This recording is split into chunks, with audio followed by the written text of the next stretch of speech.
I can't claim I was at a low point in my life when the salesman came knocking on my door. It would be easy to say I was desperate and emotionally vulnerable and therefore fell afoul of his dark powers.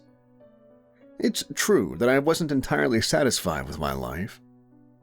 I had a decent job and a nice home, having inherited a decent amount of money after my mother passed. I miss my mom, of course, but I dealt with my grief as best as I could and moved on. And relationships were always a challenge for me. I'd had girlfriends, but never married and had no children. Hell. I didn't really have any close friends. Plenty of acquaintances, but no one I could trust with my inner thoughts and dreams. Still, this social isolation never truly bothered me. Since childhood, I'd always been an introvert and content to keep my own company. But it was more than that. I always felt that I was different from other people, an entity who lived amongst humanity but wasn't truly with them. I sensed there was something within me that wasn't quite natural. For a long time, I believed that this feeling was a form of mental illness, or the result of some kind of repressed childhood trauma. There was so much my mother hadn't told me about my background. In the end, it was the salesman who told me the truth about my heritage. For better or worse, Pandora's box had been opened, and my life has changed forever. My story spans many generations and links our mortal world with realms beyond human comprehension. But for me, it all began on one quiet Saturday afternoon when the enigmatic salesman came to my front door. I only vaguely recall what I was doing on that fateful day. To the best of my recollection, I was searching for holiday deals on my laptop and sipping on a cold beer, while a football match blared in the background. I do remember the annoyance I felt when I heard the loud banging on my solid oak door, loud enough to be heard over the television and inside of my living room. Saturday afternoon was my time, and I wasn't keen on receiving visitors, especially unexpected ones. I have a Ring doorbell installed, but the visitor chose not to use it, instead banging on my door with an unnecessary force. I shook my head in irritation as I opened the app on my phone, only to discover that I couldn't access the camera feed. I suppose I should have been concerned by this sequence of events, but in that moment, I was more angry than anything else, particularly as the knocking continued and increased in volume.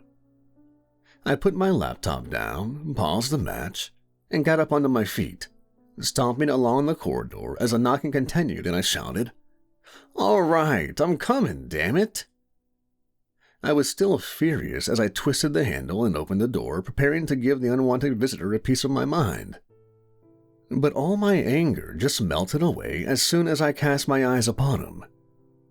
It's difficult for me to explain the impact of seeing the salesman for the first time.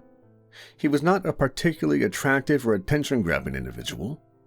In fact, he took the appearance of a small and physically meek elderly man, his body stooped over, his hair white and skin wrinkled.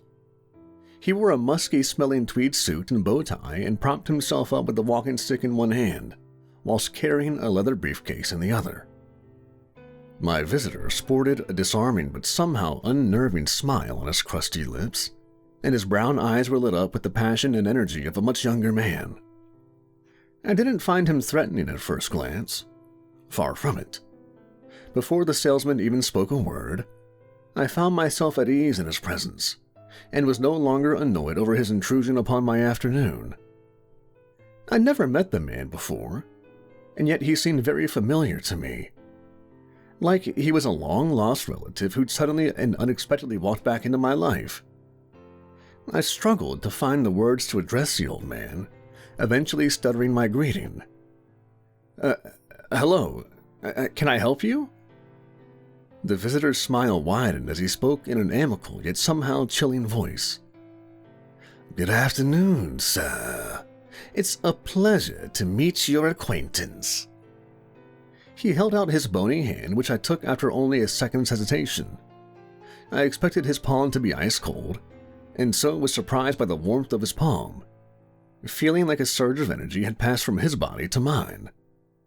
"My name is Mr. Black," he said in the way of introduction, "and I am a purveyor of rare books and encyclopedias. I believe my products will be of great interest to an intelligent and open-minded gentleman such as yourself. If you have the time, I would love to come inside and tell you more." My hand was still in his as I looked into his deep brown eyes, seeing a spark of malice in them for the first time. I experienced a wave of emotions in that moment, curiosity and wonder, but also apprehension and more than a hint of fear. I don't know how exactly, but I realized that the decision I made in that next moment would define the rest of my life. I could tell the mystery man to leave and go back to my quiet life of ignorance. On the other hand, I could invite him inside and hear what he had to say, and of course I chose the latter. "Sure, come on in," I said nervously. The salesman, Mr. Black or whoever he really was, released my hand, continuing to smile as he nodded his head and walked across the threshold. I moved to one side, allowing him to pass and watching as he slowly marched down the wood-floored corridor, his walking stick clicking as he went. I meant to call out to him and tell my visitor where to go, but bizarrely it seemed like he had already knew his way around my home, as he immediately walked into the living room, leaving me to follow him inside. Now, before I continue my account, I should explain a couple of things first. First of all, I knew very well that Mr. Black wasn't an encyclopedia salesman. Apart from anything else, the profession is obsolete in this modern age of online shopping and access to unlimited digital information. Secondly, I did realize my visitor was potentially dangerous, although not in the conventional sense. Mr. Black was not physically imposing, and I thought it unlikely that he was armed. He might be a con man, of course, but I sensed his interest in me came from something deeper. I cautiously followed him into my living room, noting how he'd already taken his seat in the far corner. He raised his hand, pointing at the couch opposite while saying, "Please, sir, take a seat." It was as if our roles were now reversed, and I was a guest in my own home. And yet, I obeyed his instruction without comment, and taking a seat while I watched him lift and open his briefcase. It was only later that I realized all the electronic devices in the room, my television, laptop, and smartphone, were all now switched off, with their screens turned to black. Even then, I didn't understand the significance of why this had occurred. I continued watching in awe as the salesman pulled a fine, leather-backed red book from his briefcase, holding it so carefully as if it was his most prized possession. I was instantly drawn to the mysterious book which my visitor held in his bony hands. The cover was unremarkable, a maroon color without any motif or title that I could see. The pages were stained yellow, which gave an indication as to its age, and it had that rather pleasant musky smell you get in old bookstores or university libraries. I'd like to claim that the cover was made from dried human skin or covered by some kind of magical runes, but there was nothing that dramatic. The book itself looked very ordinary, and yet I couldn't avert my eyes from it, somehow sensing that the words contained within were of great importance.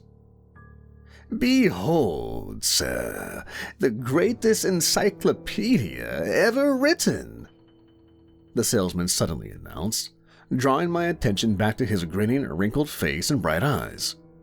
"All the answers you will ever need are contained within these pages." I frowned, looking again at the book and noting its thickness. I reckoned it was around 500 to 600 pages in length, which hardly seemed substantial given the claims the salesman was making. "So, this is what you're selling?" I asked cynically. The salesman laughed jovially, shaking his head before replying,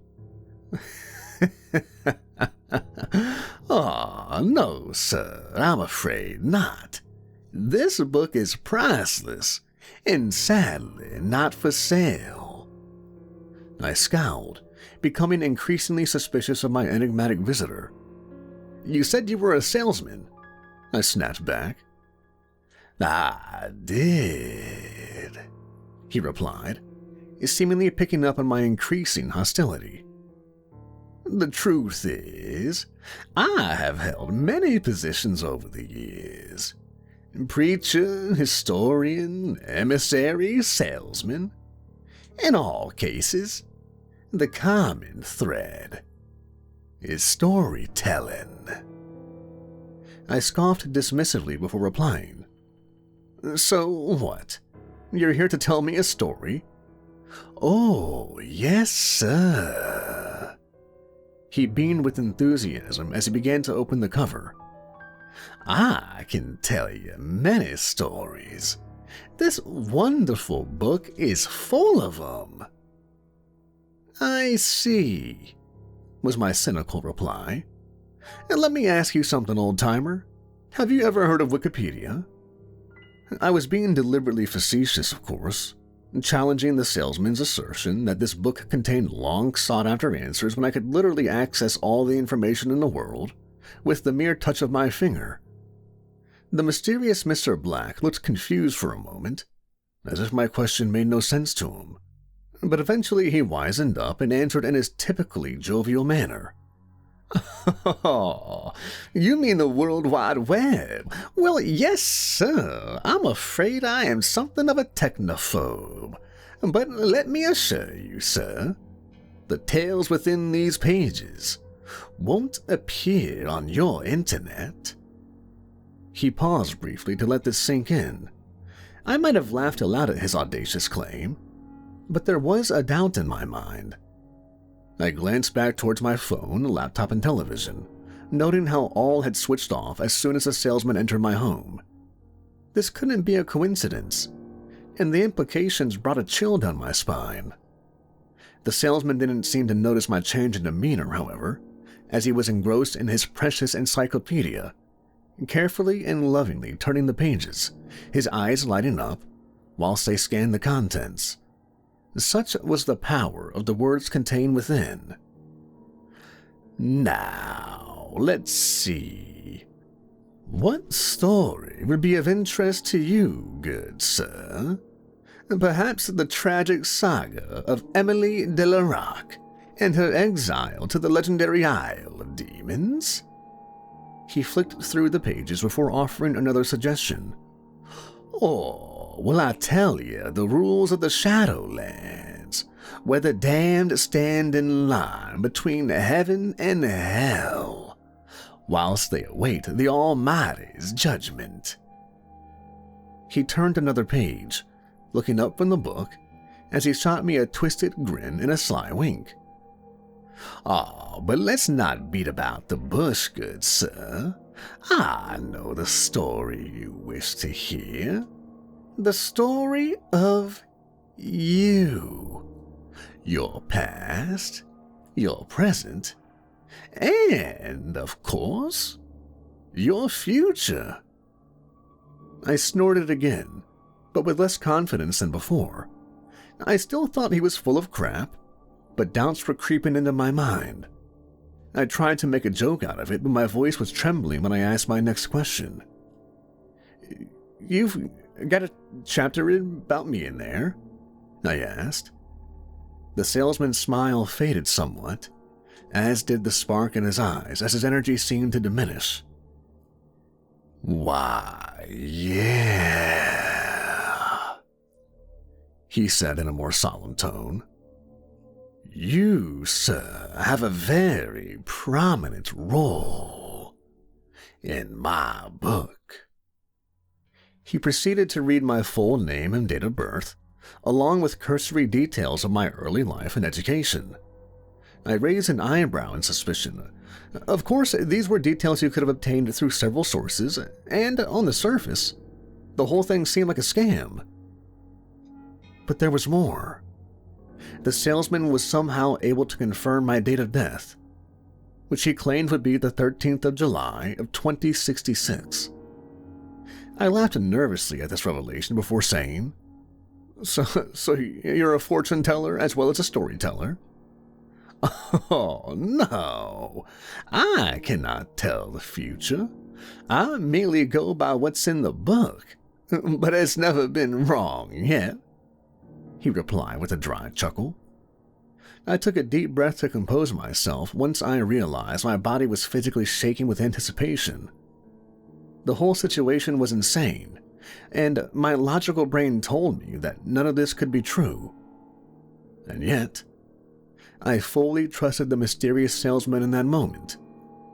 I don't know whether he'd bewitched me with his black magic, or because deep down, I'd always yearned for this self-validation. But at this point, I was hanging on his every word. What else does the book say about me? I demanded impatiently. But the salesman didn't answer, instead looking up from his sacred text and towards the mantelpiece on the far side of my living room. He slowly lifted his right hand and pointed towards the framed picture which took center place. "Your mother?" he asked in a sympathetic tone. I looked to the picture, seeing my mom's smiling face and sparkling eyes, and I experienced a twinge of grief as I remembered how much I missed her. "Yeah," I replied with a lump in my throat. I wondered why my visitor had changed the subject and felt frustrated at his lack of answers. "She never told you about your father, did she?" I paused momentarily, confused by the question but also feeling like he'd hit a raw nerve. "She did," I answered defensively. "My father died shortly before I was born." The salesman shot me a sympathetic half-smile. "That ain't true, though, is it? You've always known this deep down, but you couldn't bring yourself to confront your mother, not even when she lay on her deathbed." I swallowed deeply, trying to control the flood of emotions I was experiencing. I believe the salesman allowed me a moment to process these feelings before he continued to talk. "You wish to know your future, but before you do, you must understand where you come from." I thought over his cryptic words for only a moment before snapping impatiently. Tell me everything." His reaction surprised me as the salesman frowned, his smile disappearing as his expression darkened. "I think not, sir. I came here with honest intentions, but now I see you are not ready for the truth." My jaw dropped in astonishment. I couldn't believe what I was hearing and stated as much angrily. "No, you can't leave me hanging like this. I must know." "I'll leave you with 2 names," the salesman replied cryptically. "Charles Robinson and Fatima Abraham." "Who the hell are you?" I shot back in anger and confusion. "You have the names. Seek them out and hear their stories. Piece by piece, the truth shall be revealed to you. But for now, sir, I will wish you good day and good luck." With that, the salesman carefully stood up from his seat and slowly walked towards the door. I was literally baffled, not believing that our bizarre encounter could end like this. I had a rush of blood to my head, deciding that I couldn't let him leave without first obtaining the answers I needed so badly. In an instant, I jumped up from the couch, reaching for the elderly salesman and grabbing him firmly by the arm. "No more bullshit, old-timer. You're not leaving. I want to read what's inside that damned book." I didn't expect much resistance from the elderly man, and so was astonished when he reacted violently, exerting a near superhuman strength as he pulled free from my grasp and physically shoved me to the floor. I looked up fearfully, seeing the salesman transformed into something monstrous, his eyes black and his mouth opening to reveal a gaping dark hole. He hissed at me like a cat, and when he spoke, his words were deep and almost inhuman. "Damn it, sir," he cried in fury. "Don't test me. Lay your hands on me again, and you will live to regret it." I froze in terror, averting my eyes from his hideous second face. I didn't need to be told twice.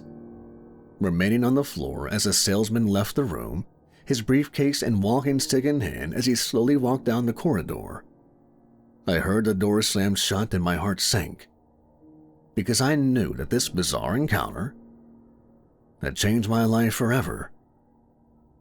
You won't be surprised to learn that I was grasped by a frantic obsession following the salesman's visit.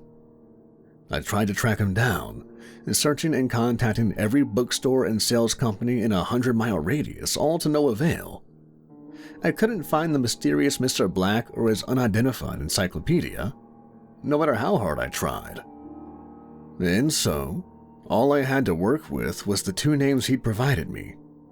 It's no exaggeration to say that I spent months attempting to track down Charles Robinson and Fatima Abraham. Despite the salesman's distrust of the internet, I used this resource extensively during my long and frustrating search. Obviously, there are thousands of individuals on social media with these names, and I had no additional information such as their ages or geographical locations. I quickly realized it was pointless contacting random people online, and my best bet was targeting forums which specifically dealt with bizarre or supernatural occurrences. Even then, I faced many frustrations and dead ends, but eventually, I was able to find the correct Charles and Fatima amongst the hosts of trolls and scammers. How could I be sure, you ask? Well, both had received their own visits from the enigmatic Mr. Black, and were able to confirm details about the salesman and his previous encyclopedia without being prompted by me. I was therefore confident that all three of us had shared the same, probably supernatural experience, having been picked out by the ghoulish salesman for whatever reason. It's possible that all three of them were in it together and I was their mark. I did consider the possibility it was all an elaborate hoax, but for what purpose? I also did my own independent research on the two individuals, and I'm sure they checked me out too. By all accounts, Charles and Fatima were unremarkable people who didn't stand out from the crowd. This was my first impression, at least.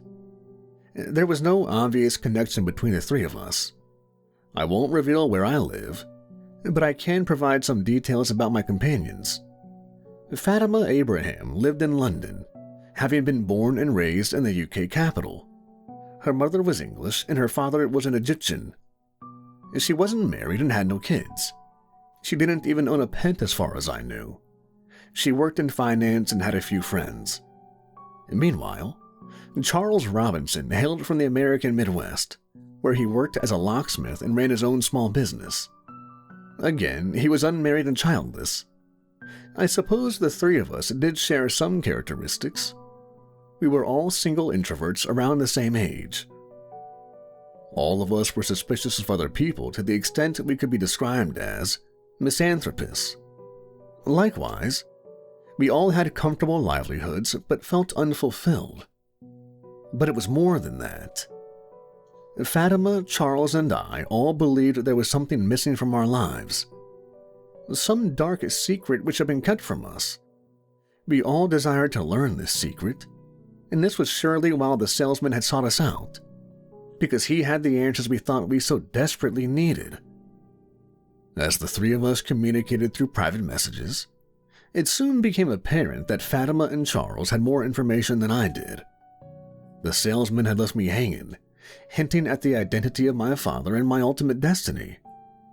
On the other hand, secrets were revealed to my companions that changed their lives forever. I had made the decision to share their stories here, if only because their fates are linked to my own. I will share their own words, which I received in the form of direct messages, up until the point they broke off contact. Charlie's Tale. I don't know what to tell you guys about my upbringing. My family weren't rich, but I was brought up right. I didn't know much about my heritage.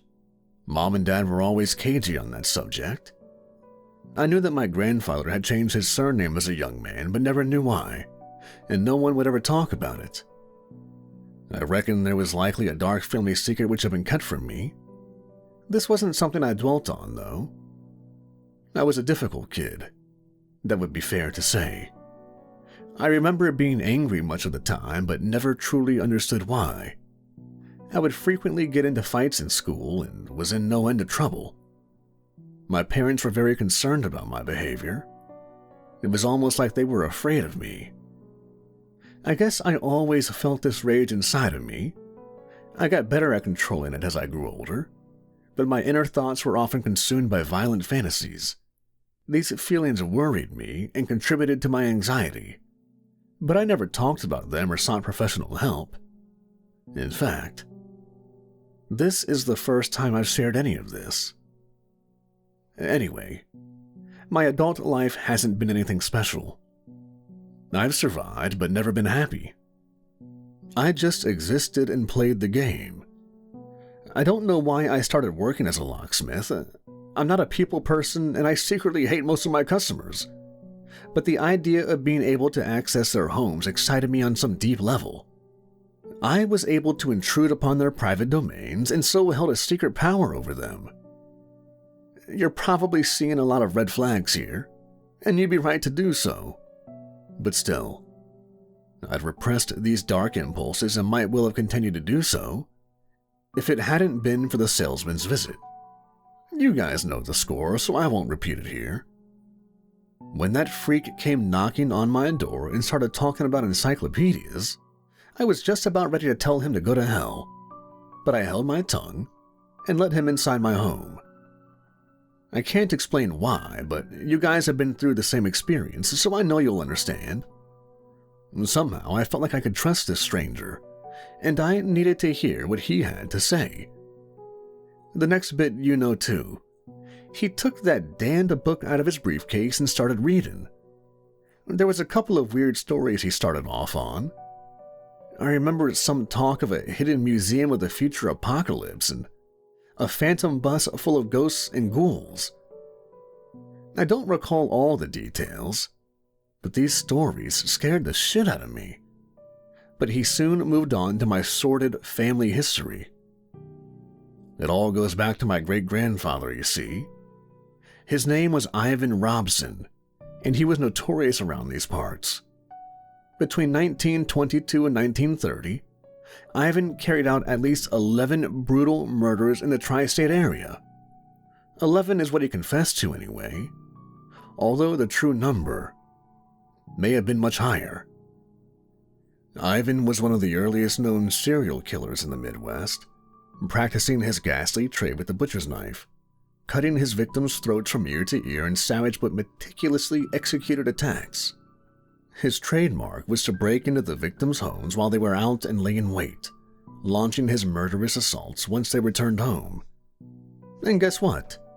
Ivan trained as a locksmith just as I did. This was how he gained access to the victims' homes, and he used his profession as a cover for traveling from town to town, scoping out his targets while he planned his murders. It's difficult for me to describe my emotions as I listen to these revelations. Shock, of course, and more than a little fear. But the most extraordinary part was how the salesman told the story. He wasn't just reading the words from the book. Well, he was. But it was more than that. When the salesman described the murders to me, he didn't just cover every vivid and gory detail. The words he spoke seemed to hold some kind of dark power. Somehow, I was transported to the murder scenes, feeling the knife in my hand and the adrenaline pumping through my veins. I was in my ancestor's body, hiding in a stranger's home and waiting for them to return. I vividly recall the terror in their eyes as I revealed myself, charging them with my blade in hand. Some fought back fiercely, meaning I had to stab them multiple times before they fell. Others cowered and begged for mercy. It made no difference in the end, because I slaughtered every victim without a second thought. In truth, I enjoyed reliving my ancestors' heinous crimes, from the screams of his victims to the smell of their blood. It was like a part of me which had been buried deep inside was finally released, and now I knew who I was. But the bloody string of murders came to an inevitable end when the police caught up with my great-grandfather during the early years of the Great Depression. The detective who caught him was called Underwood, a rising star in the local police force who later joined the FBI. As the salesman described the arrest, I was once again taken aback, possessing my late relative's body as I was thrust into a tight, windowless interrogation room during the hot summer of 1930. Underwood was standing over me, his face red with fury, and his shirt covered in sweat as he screamed in my face. I remember being terrified by his overbearing and intimidating presence. It wasn't just that Underwood was physically imposing. There was also a malice in his eyes which was truly chilling. I didn't need to imagine what my great-grandfather was feeling in that moment. I knew he was scared. It's a crazy thing to imagine a serial killer being afraid of a mere cop, but there was a darkness within Underwood that was frightening. When my great-grandfather didn't confess, Detective Underwood beat him without mercy. The torture went on for hours, and I felt every blow my ancestors suffered.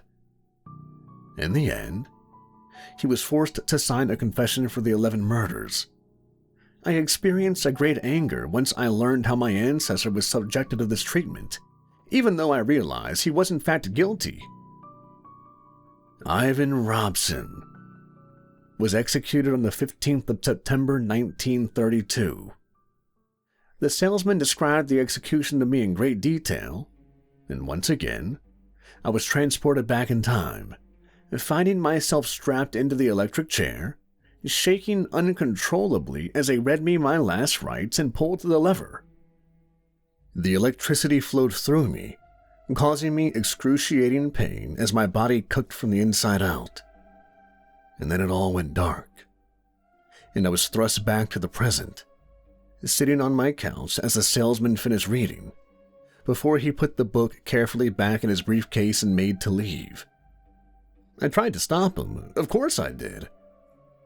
There were so many unanswered questions in my head. But you know how that goes. The old man doesn't look like much, but he packs a mean punch. And then he left me, having turned my life upside down in the course of one afternoon. I couldn't go back to the way things were. Not after everything I'd learned. So I started doing my own research, much like the two of you. As you can imagine, there's been a lot written about my late ancestor. I also came onto these paranormal forums and started asking questions about this salesman guy. That's how I got in touch with you guys, obviously. I appreciate having you both to talk to about this crazy shit. I haven't spoken with my parents. Frankly, I feel betrayed by them both, because they hid the truth from me for so long. It's difficult for me to describe my emotions at this time, but what I feel more than anything else is rage. That anger and lust for violence is no longer buried deep in my psyche. Now, it's at the forefront of my consciousness, and the rage has consumed me. My greatest desire is to seek vengeance on behalf of my ancestor Ivan, and I believe it's my duty to continue his legacy. The focus of my hatred has a name, and it's Underwood. The cop who caught my great-grandfather is long dead, of course, but his descendants still live in this area. In fact, his great-grandson is an attorney right here in my hometown. I know where he lives, and I can get inside. The fire burning within me cannot be diminished. I will have my revenge. As you can imagine, Both Fatima and I were left shocked and deeply disturbed by Charlie's final sign-off. If we took his words at face value, we'd have to assume that Charlie would commit a murder in the near future. So, what did we do with this information? I suppose the correct course of action would have been to contact the police, and yet we didn't do so. When we discussed his posts, we decided the murder threat was likely a hoax or that he wouldn't go through with it. Deep down, though, I think we both knew this was a lie. Now, I can't speak for Fatima, but I didn't report the murder plot because I never wanted to see what would happen. I never did hear from Charlie again, but I was able to piece together the rest of the story through court documents and news reports. On the 23rd of March this year, a 32-year-old locksmith named Charles Robinson illegally gained access to a private residence in Kansas City. In his subsequent confession to detectives, Mr. Robinson admitted to breaking into the home with the intention of ambushing and murdering the owner, the well-known defense attorney Caleb Underwood. The accused believed the home would be empty at the time, but was confronted by Mr. Underwood's maid, 25-year-old Isabella Rodriguez. A struggle ensued which ended in a brutal murder, as Robinson stabbed his victim 13 times in a frenzied attack, killing her in the master bedroom. The accused expressed remorse over the murder of Miss Rodriguez, but decided to follow through on his original plan, moving the maid's corpse to the bathroom before waiting for his target to come home. Detectives investigating the case have praised the bravery of Mr. Underwood, who was able to overpower, disarm, and subdue the suspect until the police arrived. Mr. Robinson has been charged with murder and attempted murder and has been denied bail. It's noted that he is a distant relative of Ivan Robson, the infamous serial killer who committed 11 murders across 3 states during the 1920s and was executed by the electric chair in 1932. This was the news report from the time, and I don't mind telling you that the account shocked me to my very core. Charlie had played out his violent fantasies and carried on his great-grandfather's bloody legacy, but he'd badly botched his murder plot, slaughtering an innocent woman before getting himself caught. Charlie might well have been executed like his ancestor, but he never made it to trial. The last report I read confirmed that Charles Robinson was found dead in his jail cell on the morning of April 14th. The authorities claimed he'd taken his own life, but I'm not so sure. In any event, one of my contacts was dead and I still didn't have the answers I needed. I suppose I should have felt disgusted over the whole affair, but in truth, I was frustrated to have hit another brick wall. Now, my only hope was Fatima, and she was able to bring another piece to the puzzle.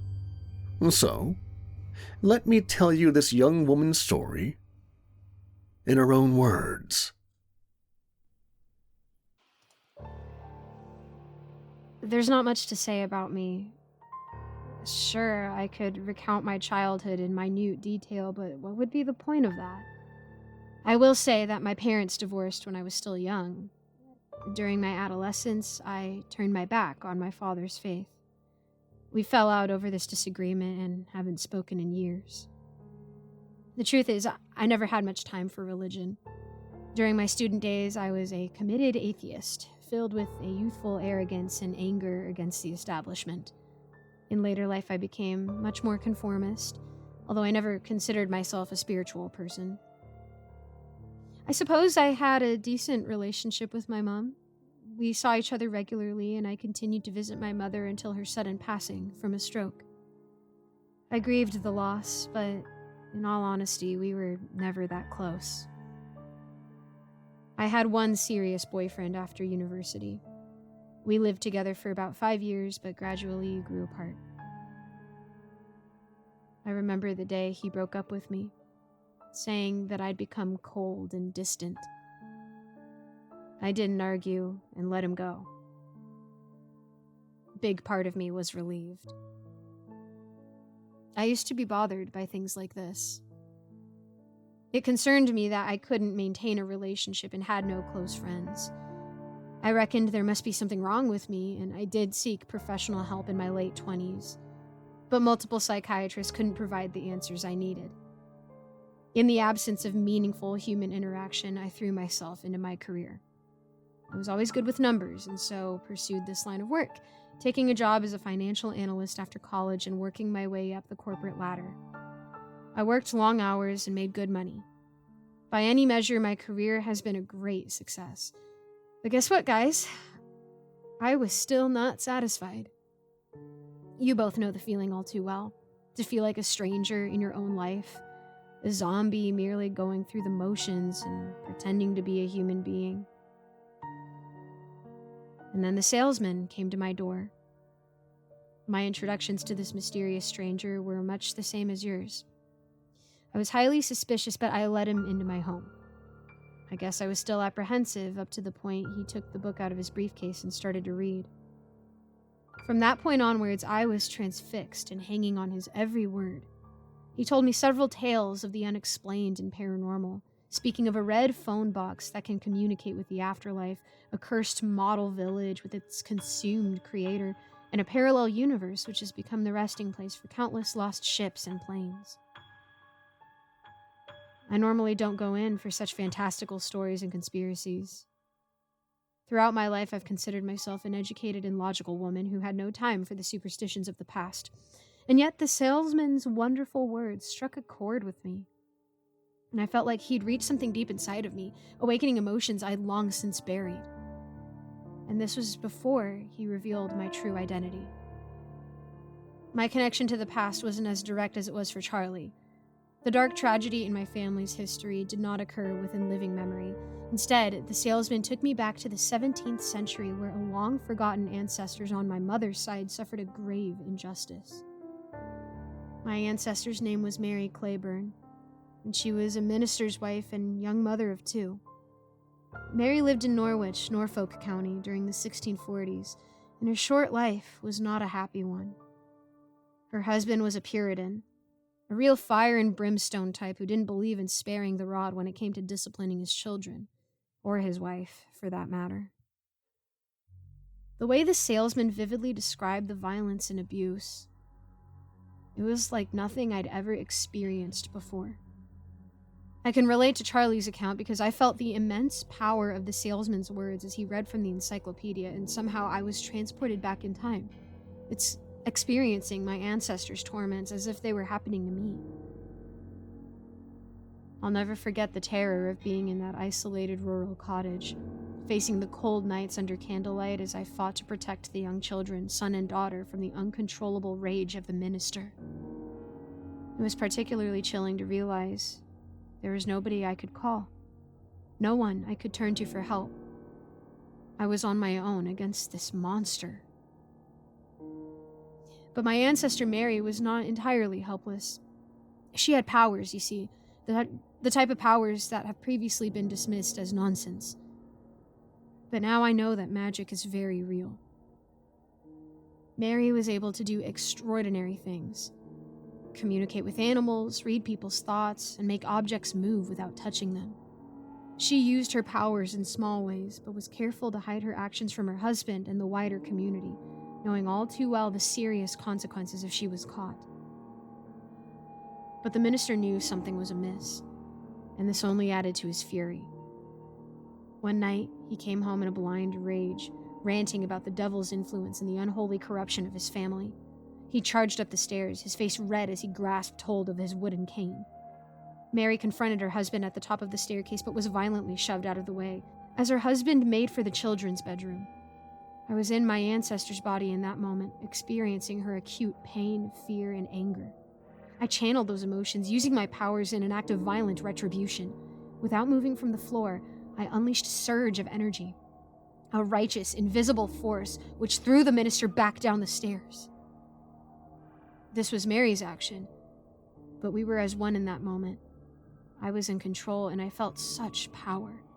I enjoyed seeing the shock and terror in the minister's eyes as he tumbled down the stairs, savoring every crack and cry of pain before he hit the bottom, his neck breaking as he collided with the hard floor. I looked down at his dead eyes and felt no remorse, only a grim satisfaction that the monster's life has ended. But then I turned my head and saw Mary's young children standing in the doorway, their teary, shock-filled eyes looking upon the violent scene in disbelief. The salesman dispassionately continued his reading and confirmed Mary Claiborne's fate. On the 12th of September 1645, my ancestor was sentenced to death in Norwich Crown Court after being convicted of murder and witchcraft. She was to be burnt at the stake. Given what I now knew about Mary's life and all she had suffered, I was naturally outraged at the sentence passed down against her. But there was more. Through the salesman's words, I was once again transported back in time to the day of the trial. There I was, in Mary's body, terrified as a baying mob called out for my blood. The magistrate restored some decree of order by loudly banging his gavel, but he soon launched into a furious tirade in which he described Mary as a whore and a witch in the service of Satan, before he gleefully sentenced her to burn. I remember the pure hatred and malice in the magistrate's dark eyes as he looked upon me with utter contempt. His hateful glare chilled me to my bones and made me question who was really in league with the devil. But the final memory was, of course, the worst. As I was pulled back to the night of Mary's execution, once again I possessed my ancestor's physical form as I was tightly tied to the post with a pile of firewood below me. My whole body shook as I fought against my binds and cried out for mercy, but I would get none from that hateful mob of Puritans assembled before the pyre, their eyes full of self-righteous anger as they wielded pitchforks and torches and called me every vile name under the sun. A minister spoke some words before the horror began. I can't recall the exact text, but believe he finished on the phrase, "May God have mercy on your soul," or words to that effect. And then 3 men stepped forward and set the pyre alight. I cried out, louder this time, my body sweating and eyes bulging as I watched the flames quickly spread. I felt the heat of the fire, starting with a burning of my toes and feet, but soon growing more intense as the flames shot up the stake and engulfed me, melting my skin and flesh in a horrifying inferno. I know that this atrocity happened to my ancestor and not me, but in that memory I could feel her agony, and it was the most intense pain I've ever suffered. And before I blacked out, I saw the magistrate in the crowd watching Mary's fiery death. A twisted smile etched across his face as he took a perverse pleasure from her suffering. This was when the salesman brought me back to the present day, and, as you probably guessed, he left my home without elaborating on why he told me this gruesome and tragic tale. But there was one more detail he revealed before leaving me. I thought it was irrelevant at the time, and its significance only became apparent after I heard Charlie's story. Because you see, the magistrate who sentenced Mary Claiborne was called Underwood. As you can imagine, this revelation has caused me many sleepless nights. I'll confess to having a similar experience to Charlie as I became obsessed with the words and visions the salesman had shared with me to the point where every other part of my life was neglected. I took a leave of absence from my job and spent every waking hour pursuing the mystery. I can find no direct connection between Caleb Underwood in Kansas City and the Norfolk magistrate who burnt my ancestor at the stake. I've been able to trace the lineage of Magistrate Underwood, however. His aristocratic family is a prominent one in English society, and one of his descendants is now a UK government minister. I know this sounds crazy, particularly after what happened to Charlie, but I too have become obsessed with the desire for revenge against Underwood. I've tried to tell myself that it's madness and I need to let go, but I can't do this. I also realize the risks are great, but I'm not powerless. I see now that my ancestor's blood runs through my veins, and I have inherited her great power. I've been practicing over the last number of weeks and have honed my natural-born skills, learning the ways of my ancestors as I plot my revenge. I can do this. I need to do this. For Mary. That was the last communication I received from Fatima, and sadly, you can probably guess what happened next. I don't need to go searching for news this time because the story received international coverage. On the 15th of May, UK Education Minister Thomas Underwood was attacked and seriously wounded during a public appearance outside a secondary school in South London. The assailant has been identified as 31-year-old Fatima Abraham, a finance worker from the city with no previous criminal convictions. Witnesses say Miss Abraham approached the minister as he was greeting press and members of the public. She was somehow able to slip past Underwood's security team and stab him with a knife concealed under her sleeve. Mr. Underwood was wounded but not incapacitated, managing to fight off his attacker and throw her down to the pavement. Miss Abraham then picked up her weapon and launched a second attack despite warnings from police officers on scene. She was subsequently shot by a plainclothes detective. Officers attempted to perform CPR on the assailant, but she died at the scene. Meanwhile, Mr. Underwood was rushed to a hospital where doctors performed surgery upon a deep stab wound in his right shoulder. A government spokesman has since confirmed that the minister's injuries are not life-threatening, and he is expected to make a full recovery. The Metropolitan Police have stated that Miss Abraham has no history of violence and no links to any extremist groups. Investigating officers are currently looking for a motive. I deleted all my messages from Fatima after reading about her botched attack, and by this point, I was in a state of disbelief. The salesman had provided me with 2 names, and now they were both dead, both having attempted to murder men called Underwood. The name did resonate with me, but as hard as I racked my brain, I couldn't remember where or when I'd first heard it. I threw myself into frantic research and did find many important public and private individuals called Underwood, men and women in politics, the media, finance, and so forth. These Underwoods were seemingly unconnected and spread throughout the English-speaking world. And there were many other variations of that surname in various different languages. Still, there was no common thread that I could identify. It's no exaggeration to say I was driven to the edge of insanity by this seemingly unsolvable mystery. I couldn't sleep at night, because every time I closed my eyes, I saw the salesman's face grinning, Charlie hanging in his jail cell, and Fatima bleeding to death on the street. I just couldn't understand why this was all happening and what the hell it had to do with me. It was during one of those sleepless nights when the salesman returned. I was lying fully clothed on my bed, staring up at the dark ceiling, exhausted but unable to sleep. The clock had just turned to 3 a.m., and that's when I heard a familiar loud knocking on my front door. I instantly shot up from my mattress, all my senses heightened as a surge of adrenaline shot through my veins. I practically ran to the front door, sparing no thought for my personal safety, as I opened it and came face to face with the shadowy figure standing on my doorstep.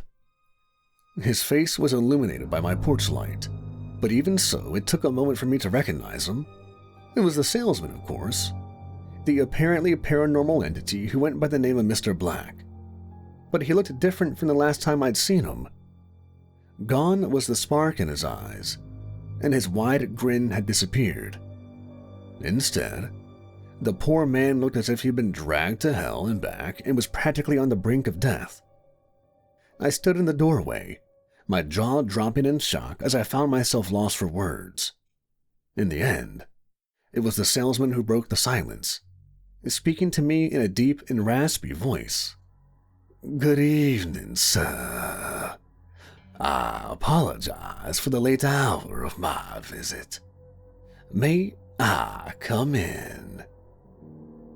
I paused for only a second before replying enthusiastically, "Yeah, of course." I made way for the elderly visitor, watching with some degree of sympathy as he struggled down the corridor whilst relying on his walking stick to keep him steady. It seemed that his physical condition had deteriorated in the months since his last visit, but my primary interest was the familiar briefcase he carried in his left hand, because I knew what it contained, the knowledge I desired most in the world. I followed him into my living room, turning on the lights as I impatiently watched the salesman struggle over to his seat. I was frustrated that he didn't open his case and pull out the encyclopedia. Instead, he simply stared at me with his bloodshot eyes. There was another tense pause before he spoke, and I sensed a sadness in his words when he did so. "So, you tracked down Charles and Fatima?" was his question. "I did," was my brief reply. "And you know what happened to them?" "I do." "So, there's a question you want to ask me?" "There is. Who the hell is Underwood?" The salesman appeared deep in thought for a moment, breaking eye contact as he slowly nodded his head. Underwood. Yes, my employer has used this name for some time." He trailed off without offering a further explanation. "But there are hundreds of Underwoods. The name comes up again and again throughout history, but there's no connection."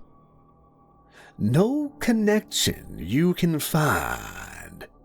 You think of these Underwoods as individuals, but in actual fact, they are all vessels of my employer. All are one and the same, be it the magistrate, the detective, the attorney, the government minister, and, of course, your father."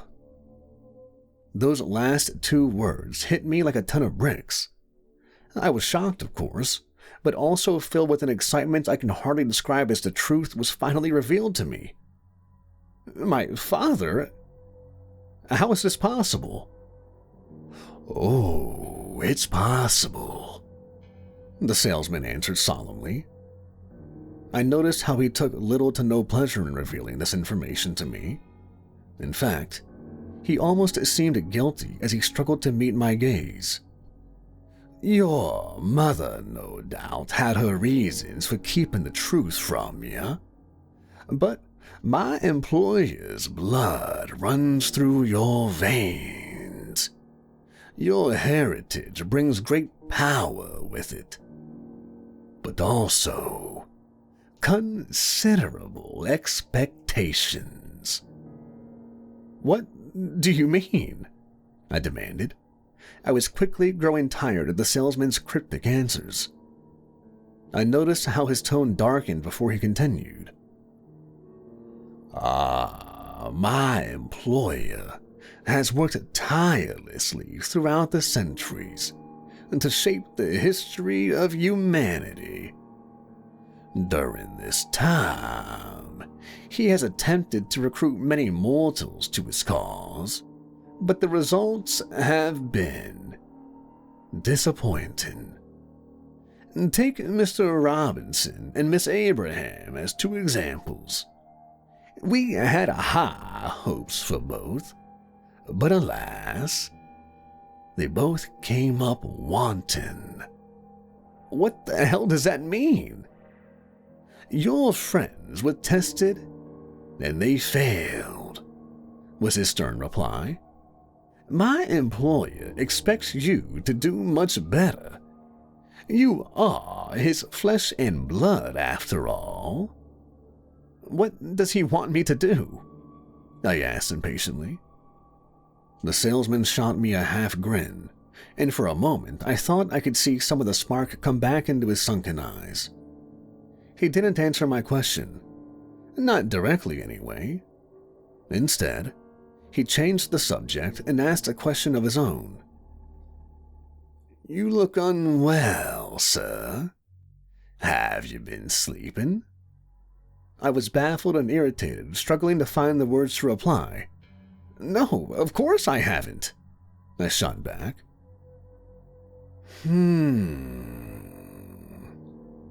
He thoughtfully replied, as he carefully reached into his briefcase. I yearned to see the encyclopedia emerge, but instead he surprised me by pulling out what looked like a business card. I looked on in confusion as the salesman sat up from his chair and struggled across the room towards me with the card in hand. "You really should see a doctor, sir. You can't take your health for granted, not when there's so much important work ahead of us." With that, he carefully placed the business card on the coffee table in front of me before heading towards the door. I looked over at him and was tempted to shout out, but instead I glanced down at the card on my table, and then I understood. Because the text read, "Dr. Mark Underwood, MD, a family physician, open to new patients." I heard my front door slam shut as the salesman walked out into the night. But now, it no longer mattered. I knew what had to be done, and it was up to me to prepare for the grisly task to come. I didn't waste any time in planning my next move. After obtaining all the information I could on my target, I destroyed my electronic devices, donned gloves, a scarf, and a baseball cap, and armed myself with a .38 revolver and stiletto dagger. Because, you see, it wasn't my intention to confront this Dr. Underwood and demand answers. My plan was to kill him. People listening to this confession might be confused by this sudden and dramatic escalation in my actions. After all, I am a man with no previous criminal history or inclination towards violence. I had no reason to hate Dr. Mark Underwood or wish him harm. The salesman had informed me that a man called Underwood was my father, and I believed him. But this Dr. Underwood was the same age as me, and so couldn't possibly be my parent. None of that mattered, though. It seemed that all of these Underwoods were one and the same, vessels for a greater unseen power. All of the pieces were in front of me now, and I finally understood what was required of me. Charlie and Fatima had both failed in their missions. They'd come from a place of anger, seeking vengeance against those who'd wronged their ancestors. But I was going into this with a clear head, and I felt no moral qualms about ending the vessel's existence. I would kill him and fulfill my destiny. I arrived at the address on the card, which was located off a busy commercial street, and I slowly walked along the pavement with my head down and the cap covering my face, as I tried to avoid attention and conceal my identity from any CCTV cameras. My weapons were hidden in my jacket pockets. The gun was my primary and the dagger my backup, but I wouldn't draw my revolver until the last possible moment. I arrived at the front entrance of the surgery, pausing as I read the motif name printed on the glass door and confirmed I had the right address. I'd purposely arrived at lunchtime when the surgery would be closed and near empty. I, therefore, expected the door to be locked, and so was surprised to find it left open. It all seemed a little too easy, and I'll admit to feeling a pang of apprehension in that moment. But this soon passed as I carefully pushed open the door with my gloved hand. I entered the reception area and found it abandoned. Even the front desk was unattended, as presumably the receptionist was out for lunch. So far, so good, I thought. Next, I walked behind the reception and soon found Dr. Underwood's surgery, discovering the door wide open. I hesitated for a time as I cast my eyes upon my target, watching him as he typed on his keyboard and remained engrossed in his work. Underwood was a handsome man, neat and well turned out, but surprisingly unremarkable. There was nothing to mark him out as a paranormal entity or indeed anything other than a dedicated family physician. I had serious doubts in that late moment, fearing I'd made a terrible mistake, and I stood frozen with indecision in the doorway, my hand on the butt of my gun, as I desperately tried to decide what to do next. It didn't take long for the doctor to notice me. He must have sensed my presence or spotted the shadow I cast because he called out to me without looking up from his computer screen. "I'm afraid the surgery's closed. Please come back later." I didn't answer, instead slowly removing the gun from my jacket pocket. He tutted in annoyance, turning his head away from his monitor. But once he saw me, Dr. Underwood's eyes lit up with recognition, even though I'd never met him before. "Ah, it's you!" he exclaimed amicably. "I was wondering when you'd turn up." He frowned when he saw the gun in my now shaking hand. "So that's how you plan to do it?"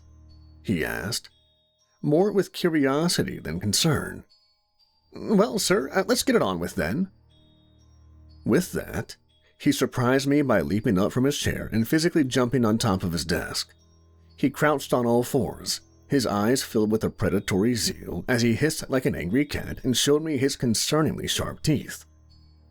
I was frozen in shock, reacting too slowly as I raised my gun and aimed. A split second later, the doctor-turned-monster launched himself off the desk and leapt towards me with his eyes wide and fangs exposed. I screamed in terror, firing a single shot which missed the target. Underwood hit me like a freight train a second later, pushing me out of the room and pinning my body to the carpet while the gun was simultaneously knocked out of my hand. He was on top of me now, saliva dripping from his fang-filled maw as he held me down firmly. "Come on, my boy. Is that all you can muster?" he snarled in cruel mockery, his voice suddenly changing. With that, he wrapped his hands around my throat and started to squeeze. I couldn't breathe as he slowly strangled me, and I gasped for air as my eyes bulged. I must have been close to blacking out, but I was determined not to die like this. Digging deep into my reserves, I reached into my pocket and withdrew the dagger, thrusting it deep into my attacker's thigh. He cried out in pain and loosened his grip upon my throat. This gave me an opportunity, and I kicked out with all my strength, forcing Underwood off of me. He staggered as blood poured from the wound in his leg, but Underwood was far from beaten. I went for him again with the dagger, but he easily dodged the attack, punching me hard on the nose and throwing me back into the office. I pulled myself up from the floor and turned just as Underwood launched a new attack. I held out the knife, but he gripped my wrist and twisted hard, forcing me to drop the blade. I barely had time to recover before he hit me again and shoved me back down to the ground. Stunned and terrified, I watched as Underwood calmly walked over to where the knife had fallen, stooping over to pick it up. "Very disappointing," he said solemnly. "I expected so much more from you, my son." That certainly struck a nerve, and I knew it was now or never. I scanned the floor, catching sight of the revolver only inches from where I lay. Underwood was now advancing upon me, knife in hand, as he prepared to finish the job. I darted across the floor, grabbing hold of the gun and rolling over before I lifted the weapon and aimed. Underwood was right on top of me, but this time I had the drop on him. I squeezed the trigger, firing 1, 2, and then 3 shots. Underwood was struck 3 times in the chest. He barely reacted at first, looking down in surprise at the blood leaking from the bullet wounds and seeping through his previously white shirt. He looked at me in his last moment, managing a half smile as he said, "Well played, sir." And with that, he dropped heavily to the floor and didn't get back up again. I continued to hold the smoking gun in my shaking hand, hardly believing what I'd just done. And suddenly I became aware of a new figure standing in the doorway. I spun around and aimed, but held my fire once I recognized a familiar face. It was the salesman, his trusty briefcase in hand, and his sunken eyes emotionless, as he looked over the dead Dr. Underwood before turning his attentions towards me. "Congratulations, sir," he said dispassionately. "You have succeeded where so many others have failed. Now, I believe it's high time that you met my employer." I was still trying to work out what he meant when I suddenly became lightheaded, my eyes slowly closing as the darkness took me. I awoke in a strange and frightening place, experiencing a stifling heat as I pulled myself up from a rocky surface and adjusted my eyes to my new surroundings. Inexplicably, I had been transported to a dark and foreign realm, finding myself inside what looked like a great hall carved from rock and dimly illuminated by burning torches. I slowly and cautiously walked upon my shaking legs, scanning the hall in fearful awe, whilst noting the high ceiling above my head. The light from the wall-mounted torches allowed me to see the guards lined up on either side of a long walkway, which cut down the middle of the hall. These soldiers looked like men, although I suspected they weren't of the mortal realm. They all wore bronze armor and helmets like those of a Roman centurion, and each was armed with a long spear and round shield. The guards stood in tight formation, not moving a muscle as I sheepishly walked past them, although I noticed how their dark, menacing eyes closely followed my progress. I continued walking towards the front of the hall, which was dominated by a great throne of cold iron, and upon it sat a giant wearing black robes, bald-headed but with a crown of thorns placed on top of his huge skull.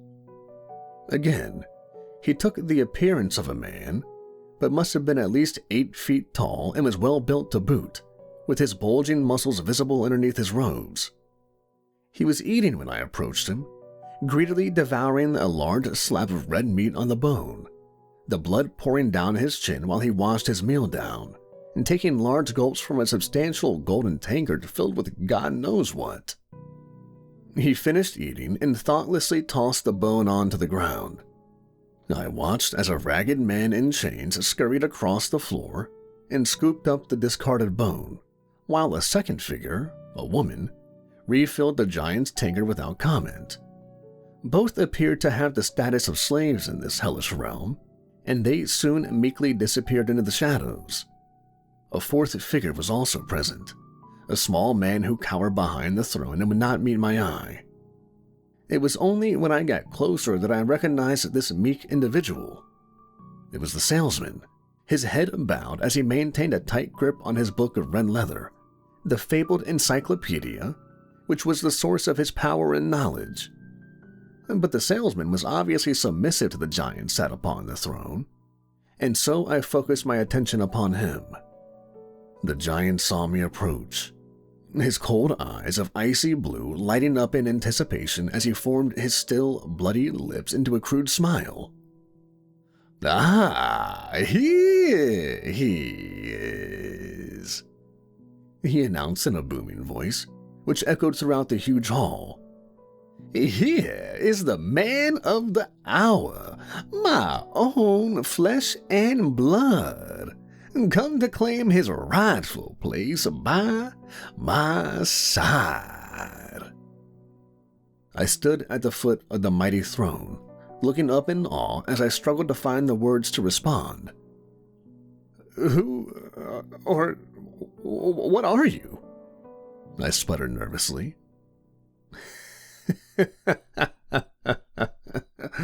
"Oh, come now. You are an intelligent young man, and surely you can guess my identity. In truth, I go by many names, both in this realm and the world beyond. I am king here, but you may call me Father." The last word hung in the air, and the chilling implications made me feel sick to my stomach. What in hell had I gotten myself into? Was this the destiny I had sought for so long? "What do you want from me?" I eventually asked. The demon's sadistic grin widened before he replied.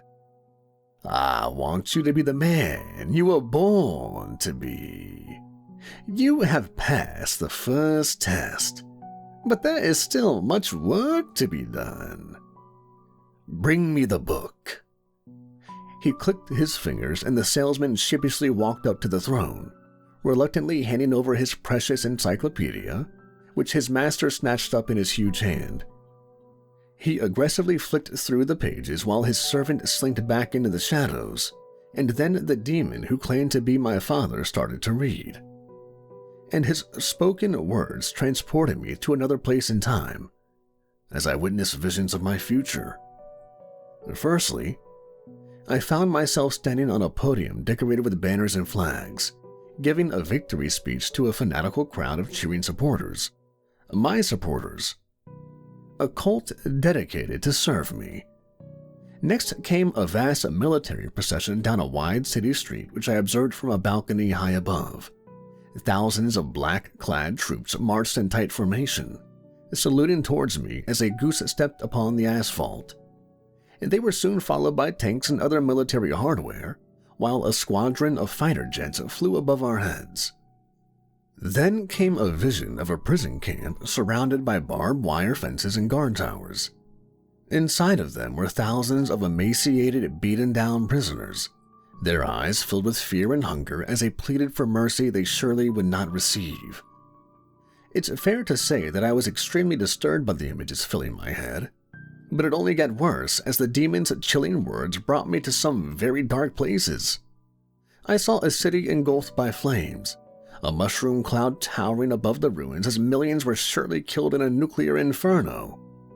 More horrific images of war and suffering followed, and I realized that I was responsible for this future apocalypse.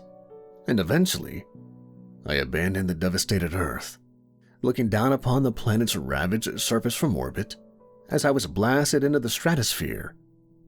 And finally, I stood within a vast, domed biosphere, looking out upon a red, lifeless desert. Those living beside me were my most fanatical and loyal supporters. These folk were dedicated to me in my vision, and here to help me build a new world, while billions were left behind to suffer and die on our doomed home planet. With that, I was returned to the hellish throne room, my body shaking as I looked into the ruthless blue eyes of my demonic so-called father. I was revolted and felt a fiery defiance deep in my belly, finding the courage to stand up to the monster that sat before me. "This is horrifying," I exclaimed emotionally. The demon merely shrugged his shoulders before responding. "That depends on your perspective. I consider this as the necessary march of history. It's monstrous. I won't be a part of it." I instantly regretted my outburst as I expected the demon to react with fury, but instead he retained his cool composure, his horrific grin barely faltering as he spoke his words through clenched teeth. "Oh, I think you will, my child. You forget that my blood runs through your veins.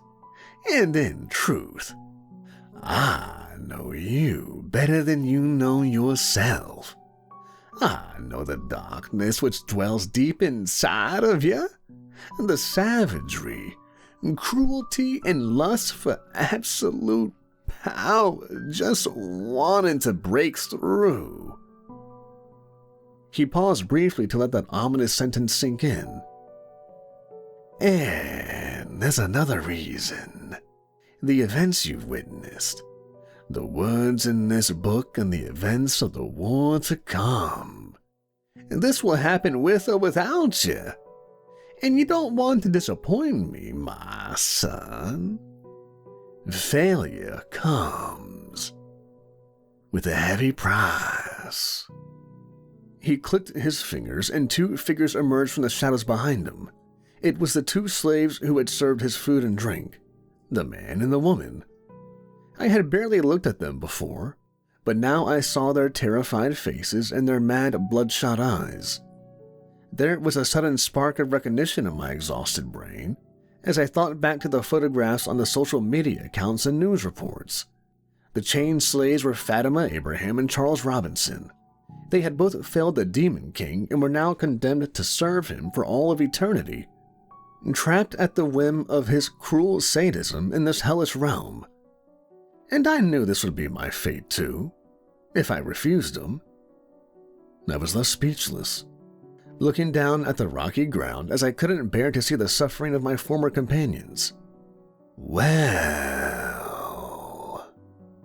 said the demon, in a more conciliatory tone. "Now you know the truth, my boy. It's time for you to return to the mortal realm.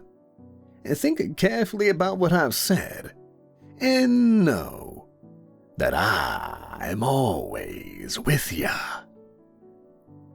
He clicked his fingers once again, and I was consumed by darkness.